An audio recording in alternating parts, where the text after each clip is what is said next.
દુઃખના સમયે સમાજ સાથે ઊભું રહેવું એ સાચી સેવા છે. તેવી જ પહેલ વર્તેજ વિસ્તારમાં એક માનવીય પહેલ છે. અંતિમ યાત્રામાં મુશ્કેલી હવે થશે ઓછી. નમસ્કાર મિત્રો, આજે આપણે એક માનવીય અને સમાજ સેવાના મહત્વપૂર્ણ કાર્ય વિશે માહિતીગાર કરવા જઈ રહ્યા છીએ. વર્તેજ જિલ્લા પંચાયત સીટ વિસ્તારમાં આવતા વર્તેજ, નવાગામ, સોડોદરા, કરદેશ, ફરિયાદકા, છેડાવદર અને શ્યામપરામા ગામમાં અંતિમ યાત્રા સમયે લોકોને ઘણી મુશ્કેલીઓનો સામનો કરવો પડે. આ સમસ્યાનું નિવારણ માટે જિલ્લા પંચાયત સદસ્ય શ્રી બળદેવભાઈ સોલંકીની ગ્રાન્ટમાંથી સમાજને ઉપયોગી મોક્ષરથ ફાળવવામાં આવ્યો. આ મોક્ષરથ લોકાર્પણ માનનીય શ્રી જિલ્લા વિકાસ અધિકારી અનુલ ચૌધરી સાહેબના વરસે ખુલ્લો મૂકવામાં આવ્યો.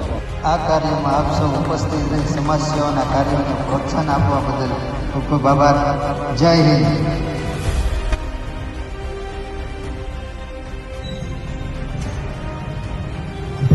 સૌના આગળ એવા જિલ્લા વિકાસ અધિકારી શ્રી ચૌધરી સાહેબ, તેમની ગ્રાન્ટમાંથી આજે પરમનન્ટનું લોકાર્પણ થઈ રહ્યું છે. એવા વિરોધ પક્ષના નેતા અને જિલ્લા પંચાયત સભ્ય શ્રી બળદેવભાઈ, મંચ પર ઉપસ્થિત જિલ્લા પંચાયત સભ્ય. કાર્યક્રમમાં આપણી વચ્ચે ઉપસ્થિત માનનીય આદરણીય જિલ્લા વિકાસ અધિકારી શ્રી ચૌધરી સાહેબ, આદરણીય તાલુકા વિકાસ અધિકારી શ્રી પીકે રાવત સાહેબ, પ્રથમ રોમાં ઉપસ્થિત સભ્યના અભાવે ટૂંક નામ લેતા આપણા સૌના આગેવાન એવા ડોક્ટર ગોહિલ સાહેબ, આપણે મારા સાથી જિલ્લા પંચાયતના સભ્ય મુનાભાઈ, પૂર્વ જિલ્લા પંચાયતના સભ્ય વિરેન્દ્રસિંહ, કનકસિંહ, શ્રી મોરી, રાજુદા ગોરબગા, મંચસ્થ તમામ મહાનુભાવો, સમયના અભાવે સૌના નામ ન લઈ શકતો હોય તમામ આગેવાનો, વડીલો સાથે ગામમાંથી પધારેલા, જે રીતે સાહેબે વાત કરી, સી મોરીએ વાત કરી, વડીલોએ વાત કરી, આ બધું શક્ય બન્યું હોય તો આપ સૌના આશીર્વાદને કારણે શક્ય બન્યું છે. આપ સૌએ જે આશીર્વાદને પ્રેમ અમને આપ્યો છે, અમને માર્ગદર્શન આપ્યું છે, એ રીતની વ્યવસ્થાઓ ઊભી કરવા માટે તમે અમને સક્ષમ બનાવ્યા છે. એ બાબતે હું સાતી ગામના મતદારોનો ખૂબ ખૂબ આભાર વ્યક્ત કરું છું.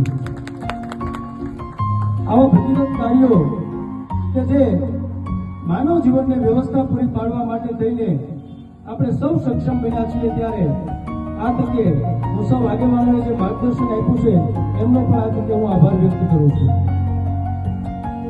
વર્તેજ જિલ્લા પંચાયત સીટની અંદર જે કંઈ પણ મુશ્કેલીઓ હોય અને કોઈ પણ સામાન્ય વ્યક્તિ અમારું માર્ગદર્શન કરતા હોય ત્યારે ચોક્કસપણે એ વાતની ગંભીરતા લઈ અને વિસ્તારની અંદર પડતી મુશ્કેલીઓને નિવારણ લાવવા માટે થઈને અમે વ્યવસ્થાઓ ઊભી કરતા હોઈએ છીએ. આ ગ્રાન્ટ કોઈ મારા ખીચામાંથી કે મારા પૈસાની નથી. આ એક સરકારની વ્યવસ્થા છે. સરકારની વ્યવસ્થાના ભાગના રૂપે ચોક્કસપણે આયોજન કરવાનું અમારા ભાગે આવતું હોય છે. આ આયોજન આપણા વિસ્તારના લોકોને કઈ રીતે સુખાકારી આપી શકે એ માટે વ્યવસ્થાનો ભાગ અમે છીએ.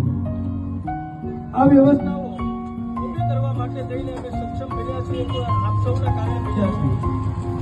આપ સૌએ જે 5 વર્ષ પહેલા આશીર્વાદ આપ્યા હતા એ મતો સ્વરૂપે આશીર્વાદને કારણે વિસ્તારની અંદર કામો કરવાનું અમને સૌભાગ્ય પ્રાપ્ત થયું. આગેવાનોએ હંમેશા સલાહ સૂચન આપી છે, એ રસ્તે અમે ચાલ્યા પણ છીએ.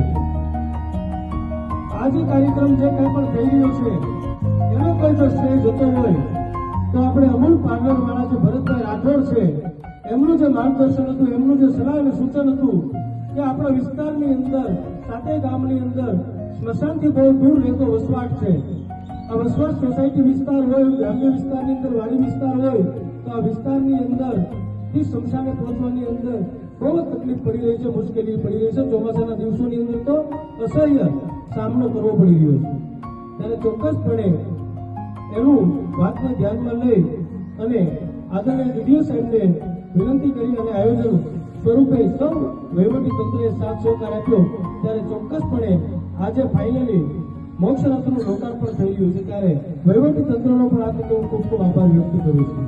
આપણે તેમના વક્તવ્ય સાંભળવા માટે થઈને આતુર છીએ તેવા આપણા જિલ્લાના જિલ્લા વિકાસ અધિકારી સાહેબ શ્રીને વિનંતી કરું કે આજના પ્રસંગે પોતાનું વક્તવ્ય આપે.